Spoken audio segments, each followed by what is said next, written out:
If you've ever searched what does unschooling look like day to day, or wonder whether your child is actually learning without a structured plan, you're not alone. Most parents hit this moment at some point. You look around your house and you take a mental snapshot. One child is watching something, another is playing a game. Someone else is scrolling and talking to friends. Nothing about it looks like school. And the question shows up quietly in the background. Is this enough? I want to talk to you about why unschooling doesn't look like traditional learning. I'm Sue Patterson, and this is the Unschooling Mom to Mom podcast. Each week, I try to come in here and give you about a 10-minute pep talk. I know you're busy. You don't have time for a lot more than that. But it's that regular repetition of thinking about unschooling that will help you offset the push that's coming at you from the rest of the world. My own kids are grown, so I am happy to share with you what worked, what didn't work, and what I've seen thousands of other unschooling families do. So I'm excited to go on this journey with you. Reach out if you have any questions. We can get you connected with the resources that'll really help. All right, let's dive in. Traditional education trains us to recognize learning in a very specific way. A lesson is taught, a skill is practiced, progress is visible and measurable. And because of that, many parents expect learning to be obvious. But when you move into unschooling, those familiar signals disappear. Not because learning has stopped, but because learning is no longer organized around instruction and output. Instead, it shows up through conversations, interests, repetition, real-life experiences. And this shift is often what makes unschooling feel uncertain at first. One of the most common concerns parents have is that unschooling feels too unstructured.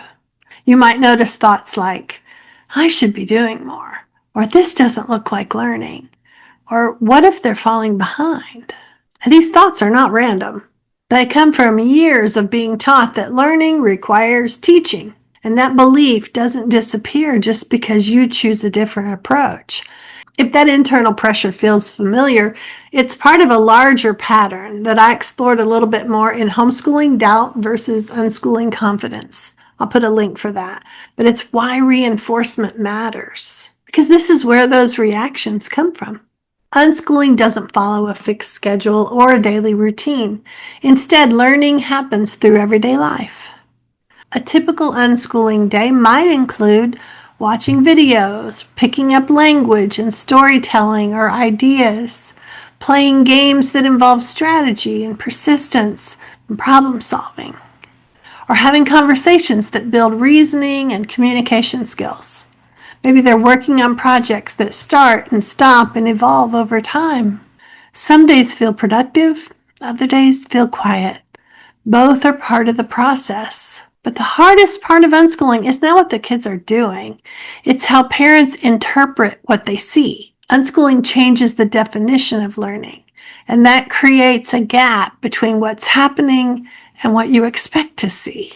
And that gap often leads to doubt. This is also when parents start trying to add structure back in, not because it's necessary, but because it feels more familiar. If you felt that pull, it's closely related to the question of wanting to do more, and I explored that a little bit more in something called I Want to Do More to Teach. Why does that feel so confusing? No.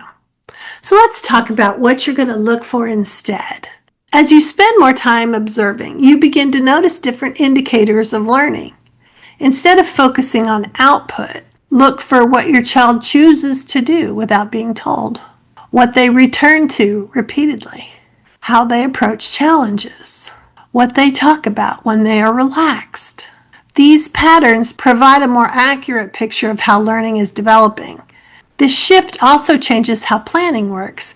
Instead of creating lessons, you begin shaping an environment that supports curiosity and connection. Because there are ways that parents can make plans too, even as unschoolers. But then confidence seems to come and go, right? Even when you understand unschooling, your confidence fluctuates. One day it feels clear, the next day it doesn't. This isn't a sign that something's really gone off the tracks. It reflects how deeply school-based thinking is ingrained in you. Confidence in unschooling builds through repeated exposure to new ways of seeing learning, not through a single decision or realization. So maybe you need to look into that a little bit more, the real reasons why your unschooling confidence is disappearing and how to strengthen it.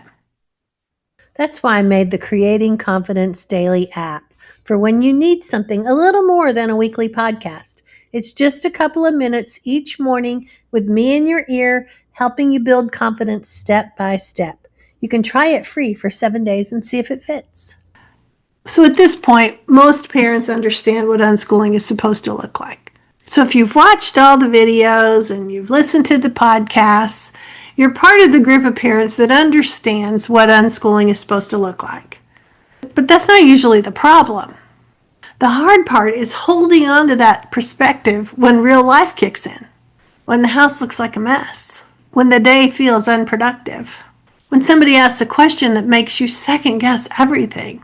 That's where parents get stuck. Now, because they don't believe in unschooling, because they're trying to hold on to a completely different way of thinking in a world that keeps reinforcing the opposite. And that's why support matters. So inside the Creating Confidence community, these are the exact kinds of conversations we're having every week.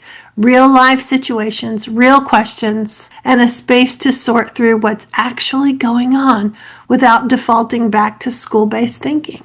You don't have to figure this out on your own. And you can learn more about the Creating Confidence community here. I'll leave the link. And you can see if it's the right kind of support for your family right now. Because life changes over time, right? And the shift in unschooling is gradual. Children do not suddenly change how they learn. And parents don't change how they recognize learning overnight. But over time, you begin to see there's deeper engagement in their interests. Their independence is increasing. More confidence in problem solving. They've got more meaningful conversations. Learning becomes easier to recognize, even though it still doesn't look like school. So if you're wondering whether unschooling is enough, that question is part of the process. It usually means you're in the middle of adjusting how you understand unschooling, and that takes time. And it becomes much easier when you're not trying to figure it out on your own. I'll leave links in the show notes below for how we can connect more, and I can get you some of the support that you need. Happy unschooling, and have a great week.